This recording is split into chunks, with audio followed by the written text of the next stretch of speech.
గత ప్రభుత్వ హయాంలో గంజాయి సాగు రవాణా విచ్చలవిడిగా జరిగిందని ఏపీ హోంశాఖ మంత్రి అనిత అన్నారు. అసెంబ్లీ సమయంలో గంజాయి డ్రగ్స్ ను నియంత్రించేందుకు తీసుకుంటున్న చర్యలపై సభ్యులు అడిగిన ప్రశ్నలకు ఆమె సమాధానమిచ్చారు. Helping hand as MLAs to the Honorable Home Minister. Then only there would be a comprehensive solution. Courier కంపెనీల మీద నిఘా వేయాల్సిన అవసరం ఉంది. దాంతో పాటు మెడికల్ షాప్స్ మీద సీరియస్ రైట్స్ చేయాల్సిన అవసరం ఉంది. వాళ్ళు ఏ విధమైన బిల్లులు లేకుండా వీటిని తెచ్చుకుంటున్నారు. కాబట్టి ఇది పెద్ద సమస్య. ఇప్పుడు ఏంటంటే గాంజా అంటే ఒక చోట కూర్చొని చేయడం అవుతుంది. ఇదేముంది, ఒక ఇంజెక్షన్ తీసేసుకొని పెట్టుకుంటే ఆ రోజుకి అయిపోయా. దాదాపు దీని మీద కొన్ని వేల మంది పిల్లలు ఎఫెక్ట్ అవుతున్నారు. అది కూడా దారిద్ర్య రేఖన కింద ఉన్న పిల్లలు, పని చేసుకున్న పిల్లలు, డబ్బు లేని పిల్లలు, వీళ్ళు దాని మీద అడిక్ట్ అవుతున్నారు. దానివల్ల చాలా సమస్యలు పెరుగుతున్నాయి. అధ్యక్ష అనిత గారు, అన్ని ప్రశ్నలకి సమాధానం. అధ్యక్ష, గౌరవ సభ్యులు గల్లా మాధవి గారు, రెడ్డప్ప మాధవి గారు, శ్రావణ్ గారు అందరూ కూడా చాలా అంటే ఇప్పుడు ఈ గాంజాని ఎలా నిరోధించాలి, గాంజా మీద ఉక్కు పదం ఎలా మోపాలి అనే దాని మీద చాలా సీరియస్గా డిస్కషన్ కూడా జరిగింది. అధ్యక్ష, దీని మీద మన గవర్నమెంట్లోకి వచ్చిన వెంటనే, ఎన్డీఏ కూటమి గవర్నమెంట్ ఏర్పడిన వెంటనే ఫస్ట్ ఆఫ్ ఆల్ గౌరవ ముఖ్యమంత్రి గారు డిపార్ట్మెంట్ వాళ్ళందరితో కూడా కూర్చొని ఈ గాంజా ఎక్కువగా ఉండటం వల్ల లాస్ట్ గవర్నమెంట్లో ఈ గాంజా డ్రగ్స్ వినియోగం కానీ రవాణా కానీ విపరీతంగా అయిపోవటం, ఎక్కడైనా గాంజా దొరికినా డ్రగ్స్ దొరికినా దానికి సెంటర్ పాయింట్ ఆంధ్రప్రదేశ్ అవ్వడం లాస్ట్ గవర్నమెంట్లో మనం చూసాం.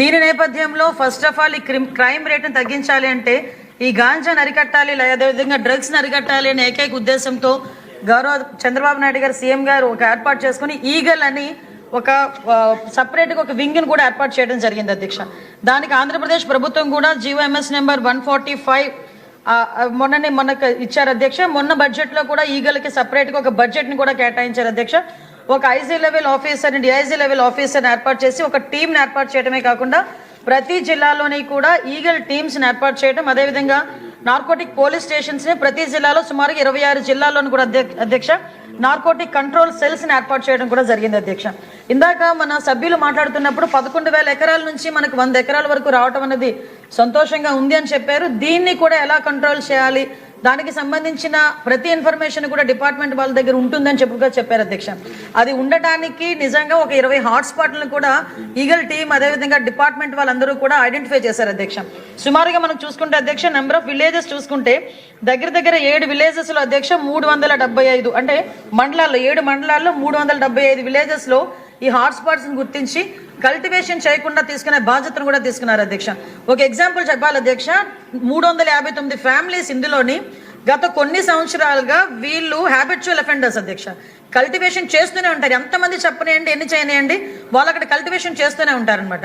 మన గవర్నమెంట్ వచ్చిన తర్వాత 359 ఫ్యామిలీస్ని కూడా ఐడెంటిఫై చేసి వాళ్ళకి ఆల్టర్నేట్ క్రాప్స్ ఇచ్చి ఈ సంవత్సరం ఒక ప్లాంట్ కూడా వేసుకునే పరిస్థితి లేకుండా వాళ్ళని మోటివేట్ చేసుకుని వాళ్ళు మన కంట్రోల్లో పెట్టుకునే పరిస్థితి వచ్చింది. అధ్యక్ష, దీనికి చెప్పేది ఏంటంటే ఏ రకంగా తగ్గించారు 11,000 ఎకరాల నుంచి 100 ఎకరాల వరకు అని చెప్పడానికి ఇది ఒక ఎగ్జాంపుల్గా చెప్తున్నాం. అధ్యక్ష, సుమారుగా ఈ గంజాయి సాగు చేసిన తర్వాత ట్రాన్స్పోర్టేషన్ కూడా చూసుకుంటే అధ్యక్ష మనకి మిగతా రాష్ట్రాల నుంచి ఈ మధ్య కాలంలో మనం గాంజా పట్టుకున్నాం. అధ్యక్ష, దగ్గర 40,088 కిలోల గంజాయిని మనం పట్టుకున్నాం. అధ్యక్ష, 564 వాహనాలను జప్తు చేయడం జరిగింది. అధ్యక్ష, అంటే సుమారుగా మనం చూసుకుంటే అధ్యక్ష మన దగ్గర కల్టివేషన్ కన్నా ఈ చుట్టుపక్కల రాష్ట్రాల నుంచి మన దగ్గరకు వచ్చే ట్రాన్స్పోర్టేషన్ చాలా ఎక్కువగా ఉంది. అధ్యక్ష, దీని నేపథ్యంలో ఇమీడియట్ గా హోంశాఖ అదేవిధంగా ఈగల్ టీం వాళ్ళు కలిపి ఒక ఇంటర్ స్టేట్ కోఆర్డినేషన్ మీటింగ్ కూడా ఏర్పాటు చేసుకోవడానికి, అదేవిధంగా ఒక సెల్ను కూడా ఏర్పాటు చేసుకోవడానికి కూడా నిర్ణయించుకున్నాం. అధ్యక్ష, దాని మీద ఆల్రెడీ స్టేట్ లెవెల్ కమిటీ కూడా ఒకటి ఫామ్ అయింది. అధ్యక్ష, సిఎస్ గారి ఆధ్వర్యంలో ఒక స్టేట్ లెవెల్ కమిటీ, అదేవిధంగా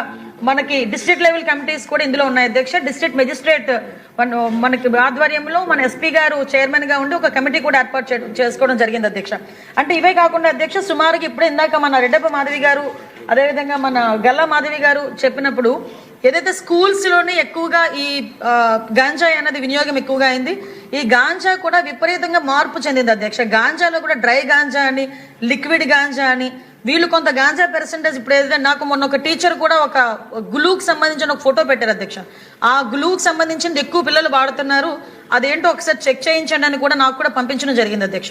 ఈ గ్లూస్ కానీ పెయిన్ కిల్లర్స్ అంటే రూపం మార్చుకొని గాంజాయికి ప్రత్యామ్నాయంగా గాంజాయితో కలిసినవి ఇవన్నీ కూడా తీసుకురావడం జరిగింది అధ్యక్ష.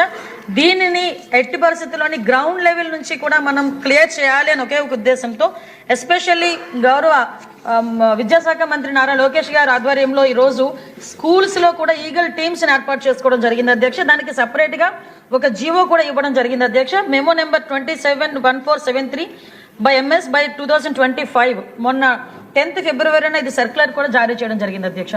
దీన్ని బట్టి స్కూల్స్లోని కూడా ఈగల్ టీమ్ని ఏర్పాటు చేయడం, ఈగల్ టీం ద్వారా చిన్నపిల్లలకి కూడా అవేర్నెస్ క్రియేట్ చేయడం, ఎవరైనా ఇటువంటి బారిన పడి వాళ్ళు ఇబ్బంది పడే పరిస్థితులు కానీ అవతల వాళ్ళు ఇబ్బందులు పెట్టే పరిస్థితి కానీ వస్తే ఆ ఇన్ఫర్మేషన్ కన్సల్ట్ టీచర్స్కి ఇవ్వడం, హెచ్ఎంకి ఇవ్వడం, వాళ్ళని డీఅడిక్షన్ సెంటర్లోకి కూడా వాళ్ళని పంపించి ఏర్పాటు చేయడం, ఇదంతా ఒక ప్రొసీజర్ ప్రకారం చేయడానికి ఈరోజు గవర్నమెంట్ కూడా సిద్ధపడింది అధ్యక్ష. గ్రామాల లెవెల్లోనే కాదు పాఠశాల లెవెల్లోని కూడా గాంజా నిర్మూలించాలి అనుకుంటే ఈగల్ టీమ్స్ అనేవి చాలా ఎక్కువగా ఉపయోగపడే పరిస్థితి ఉంది. దయచేసి ఇక్కడ ఉన్న సభ్యులందరూ కూడా వాళ్ళ పరిధిలో నియోజకవర్గ పరిధిలో ఉన్న స్కూల్స్ అన్నింటిలోని కూడా ఈ ఈగల్ టీమ్స్ ని ఏర్పాటు చేయడం, అదేవిధంగా వాళ్ళకి కూడా అవేర్నెస్ ఇవ్వడంలో లోకల్ మన ఎమ్మెల్యేస్ కూడా ఇన్వాల్వ్ అవ్వాలని, మంత్రులు కూడా ఇన్వాల్వ్ అవ్వాలని ప్రత్యేకంగా నేను కోరుకుంటున్నాను అధ్యక్ష. అదేవిధంగా అధ్యక్ష మనకి పర్టికులర్ గా అధ్యక్ష ఈగల్ టీమ్స్ తో పాటు ఒక వర్క్ షాప్స్ ఏర్పాటు చేయడం అధ్యక్ష. ఈ వర్క్ షాప్స్ ఏర్పాటు చేయడం, డీఅడిక్షన్ సెంటర్స్ దగ్గర 44 డీఅడిక్షన్ సెంటర్స్ మన దగ్గర ఉన్నాయి అధ్యక్ష. అంటే ప్రైవేటు గవర్నమెంట్ కలుపుకొని వీటన్నిటికీ కూడా అధ్యక్ష వాళ్ళ దగ్గర వాళ్ళని సైకలాజికల్గా వాళ్ళకి ట్రీట్మెంట్ ఇవ్వడానికి కానీ, మెడికల్గా ట్రీట్మెంట్ ఇవ్వడానికి కానీ, వాళ్ళకి అవేర్నెస్ క్రియేట్ చేయడానికి కానీ, వాళ్ళకి మెడికల్ ట్రీట్మెంట్ ఉన్నన్ని రోజులు కూడా వాళ్ళకి ఫ్రీగా ఏర్పాటు చేసే పరిస్థితులు కానీ ఇవన్నీ కూడా మనం ఏర్పాటు చేసుకుంటున్నాం అధ్యక్ష. ప్రత్యేకంగా జైల్స్లో కూడా డీఅడిక్షన్ సెంటర్స్ పెట్టడానికి కేంద్ర మంత్రిత్వ శాఖ కూడా ఆదేశాలు కూడా ఇవ్వడం జరిగింది. ఎక్కడైతే జైల్స్ ఉన్నాయో జైల్స్ లోపలే అంటే మళ్ళీ వీళ్ళని బయటకు తీసుకొచ్చి డీఅడిక్షన్ సెంటర్లో జాయిన్ చేసి వాళ్ళకి సపరేట్గా వాళ్ళకి ప్రొటెక్షన్ ఇచ్చి ఇవన్నీ కాకుండా జైల్స్లోనే ఏర్పాటు చేసే విధంగా కూడా మనం ఏర్పాటు చేసుకోవడం జరిగింది అధ్యక్ష. ప్రత్యేకంగా ఈగల్